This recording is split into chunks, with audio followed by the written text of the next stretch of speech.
We're here outside the Kohlmesse in Cologne for Gamescom 2023, and I'm joined by Dave, who's been playing Warhammer Realms of Ruin Age of Sigmar. Age of Sigmar, Realms of Ruin. You were almost there. For someone very who doesn't close. know anything about Warhammer. I don't, but you do. Fun. You're our resident Warhammer guy. Yeah, so 3 Warhammer games I've played for Gamescom, and this was one of them. Yeah, tell me about it. So, Realms of Ruin is Frontiers RTS. It's the first RTS in the Age of Sigmar universe. For that, it's got like a certain level of excitement. We're used to, Warhammer Fantasy of the Total War. It's co-written by Gav Thorpe, so it's got a lot of Warhammer sort of pedigree.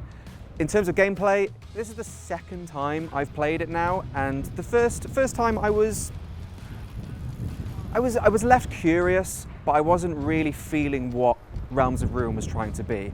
As they've tweaked it and as development has continued, more and more is what makes Realm of Ruin special coming to the surface. I said in my first preview it feels very much like Dawn of War, specifically Dawn of War 2, but it's quickly becoming its own thing, but RTS players and Warhammer RTS players are going to recognize some of the connective tissue. The enemy attempt to wrest power from us.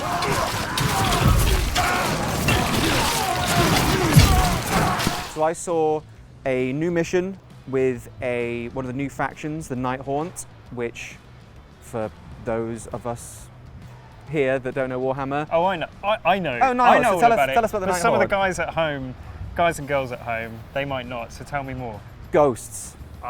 It's basically ghosts. There's the undead faction.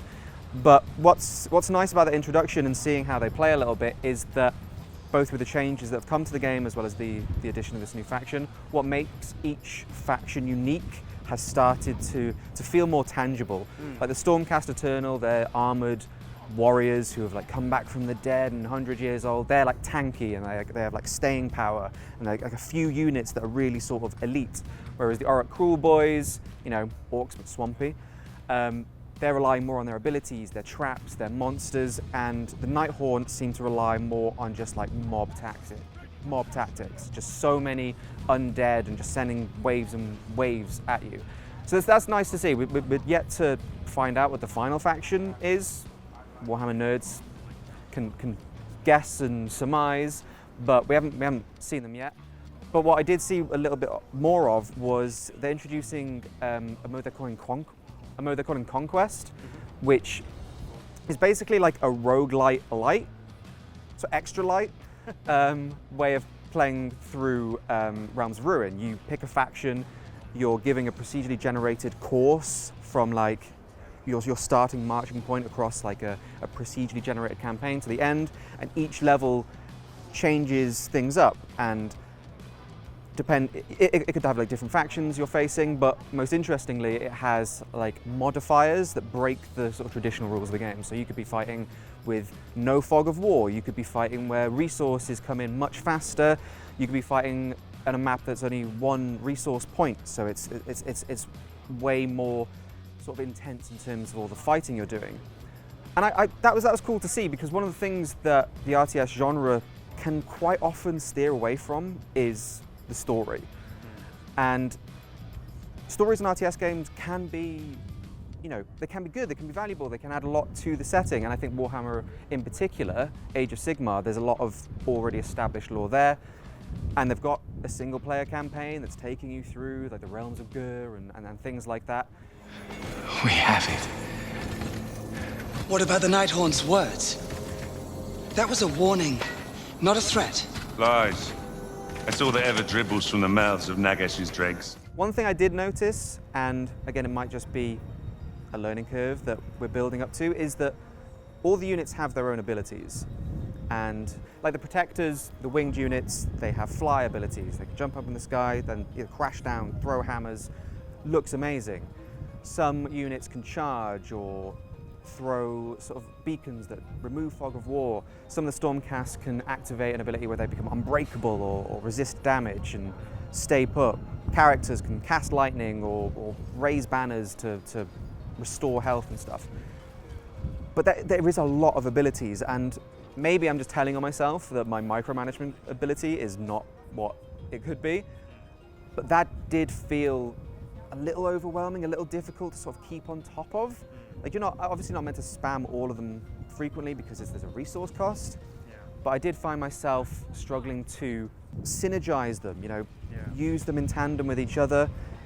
And when it did come through, when I did have those moments where I charged in with my shielded warriors and like held the line, and then from the flank a charge came in, or from above some golden massive lads were throwing hammers down and crashing into a flank. It looked great, it felt great, and you could see that it was effective. But I did feel like I had to tap into every neuron in my brain to make it happen. So maybe that's just something that is going to be a learning curve, or maybe micromanaging is just an element of this game that people are going to have to learn to love or just appreciate.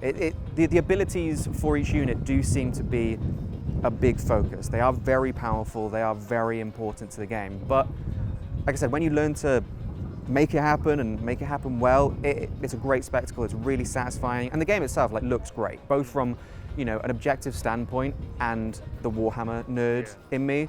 Like, I always find it difficult when I capture games like this, especially Warhammer, because I'm scrolling in and seeing the details and all the units, and seeing the gold armor and the spooky, scary skeleton ghosts, and all that's great. Like, if you have a surface level interest in Warhammer, you'll be able to appreciate all the effort and love that has gone into realizing the Age of Sigmar world in this form, which for me feels awesome. But even if you're not, you'll just be able to appreciate how good golden dudes smashing orcs looks as well. What you've got to remember as well is that playing a game like this in an environment like this at Gamescom, probably not the best environment to try and really get to grips with all the complicated systems. Yeah. You're under a time limit, you've got other appointments to go to and stuff. So I'm sure that once people kind of settle down with it and get their teeth into it, then it will make a lot more sense. There was also pressure because the game director was over one shoulder and the PR was over the other, and they'd told me that this is, yes, it's a brag, okay, I am flexing a little bit. They'd said that no one had completed this level on this difficulty yet, and they tell that to everyone. Don't ruin this for me.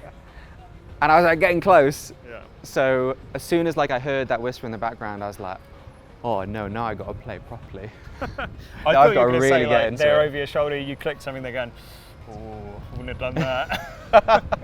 So, I mean, I hope they weren't lying to me. If they are, that's really taken the wind out of myself, so thank you for that. Well, but the gameplay will speak for itself. The gameplay will speak for itself. Well, more to come from us here at Gamescom. That was Warhammer Age of Sigmar Realms of Ruin. Nailed it.